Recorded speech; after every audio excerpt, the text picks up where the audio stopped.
Chapter 6, Section 4, Declaring Independence. The main idea of this section is that the fighting between American and British troops led the colonies to declare their independence. Why that matters today is because the United States of America is founded at this time, and you live in that country.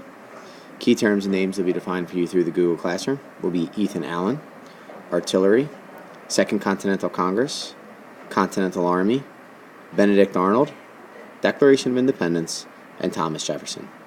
Please make sure to have your Google Doc open through the Google Classroom, making sure to complete the questions and tables that are included as this video progresses. One American story. Abigail Adams and her husband, John Adams, would spend most of the Revolutionary War apart. He was often away in Philadelphia, meeting with other Patriot leaders. In his absence, she ran the household and farm in Braintree, Massachusetts, and raised her 4 children. During their separation, they exchanged many letters. Abigail was a sharp observer of the political scene. In one letter, she shared her concerns about the future of the American government. As you listen to this primary source from Abigail, please think about the SOAP's analysis. Who is the speaker? What is the occasion? Who is her intended audience? What is the purpose? To entertain, inform, or persuade? And what is the main idea? A voice from the past.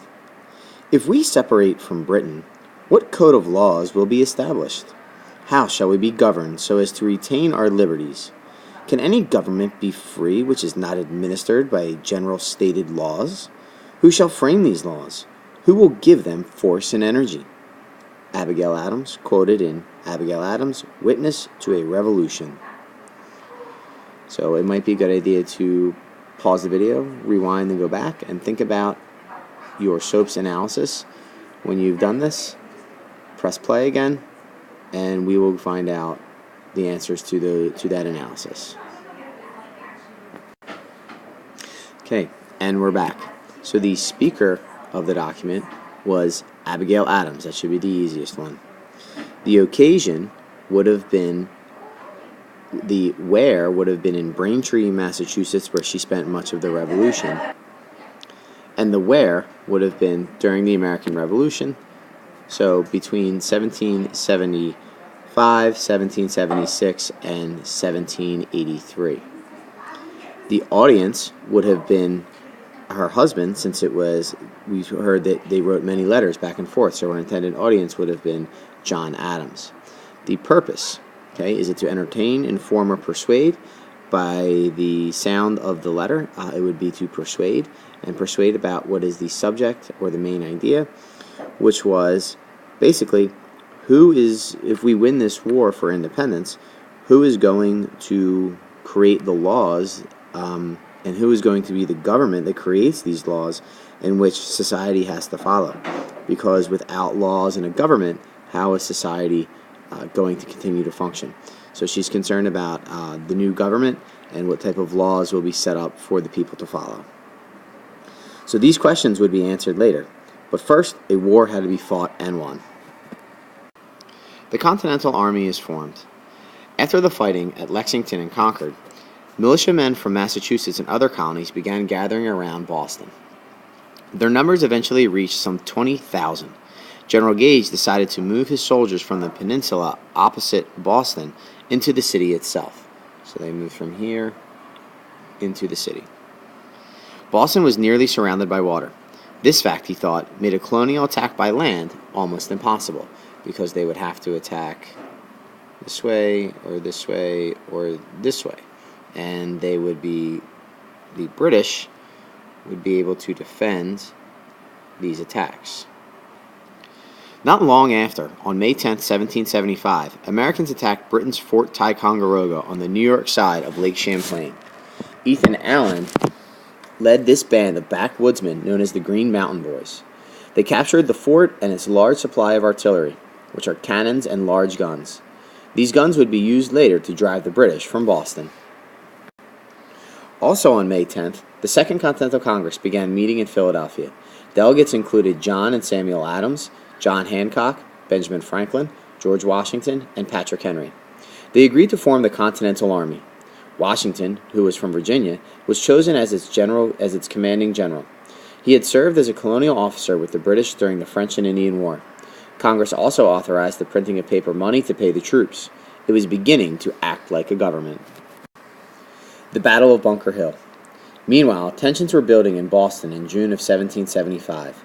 Militiamen seized Bunker Hill and Breed's Hill behind Charlestown. They built fortifications on Breed's Hill. Alarmed, the British decided to attack.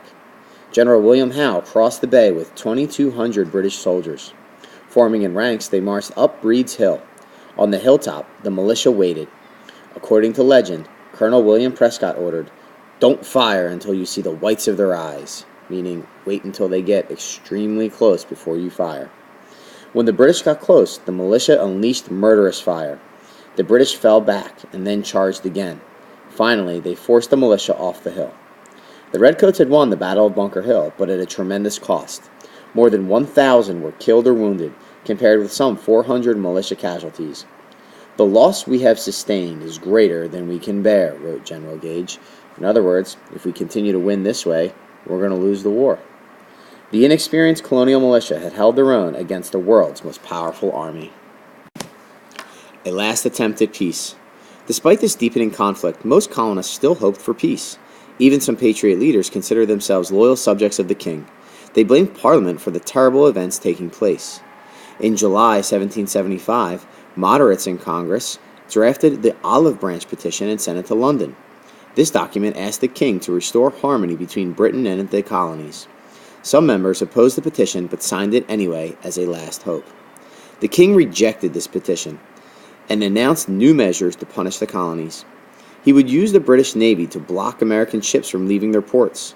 He also would send thousands of hired German soldiers, called Hessians, these are mercenaries, to fight in America. When once these rebels have felt a smart blow, they will submit, he declared. The colonial forces were not going to back down. They thought they were equal to the British troops. George Washington knew otherwise. The British soldiers were professionals, while the colonial troops had little training and were poorly equipped. The Massachusetts militia barely had enough gunpowder to fight one battle.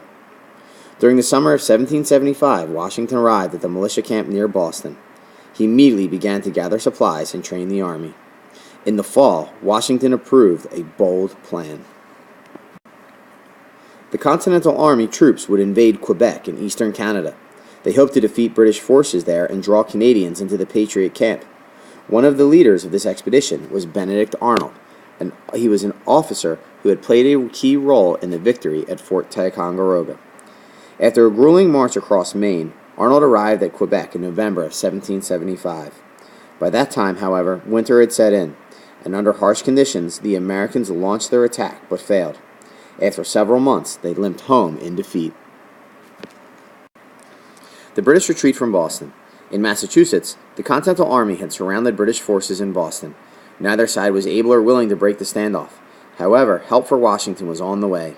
Cannons were being hauled from Fort Ticonderoga. This was a tough job, since there was no roads across the snow-covered mountains. It took the soldiers 2 months to drag the 59 heavy weapons to Boston, where they arrived in January of 1776. Armed with these cannons, Washington moved his troops to Dorchester Heights, looking over Boston. So here were the cannons. And also, cannons were placed here. Okay. The Americans threatened to bombard the city. General Howe, who was now in charge of the British forces, decided to withdraw his troops. On March 17th, about 9,000 British soldiers departed Boston in more than 100 ships. Boston patriots joyfully reclaimed their city. Although the British damaged homes and destroyed possessions, Boston was still standing. More than 1,000 Loyalist supporters left along with the British troops. Anti-British feeling in Boston was so strong that the Loyalists feared for their safety. Some patriots even called for Loyalists to be hanged as traitors.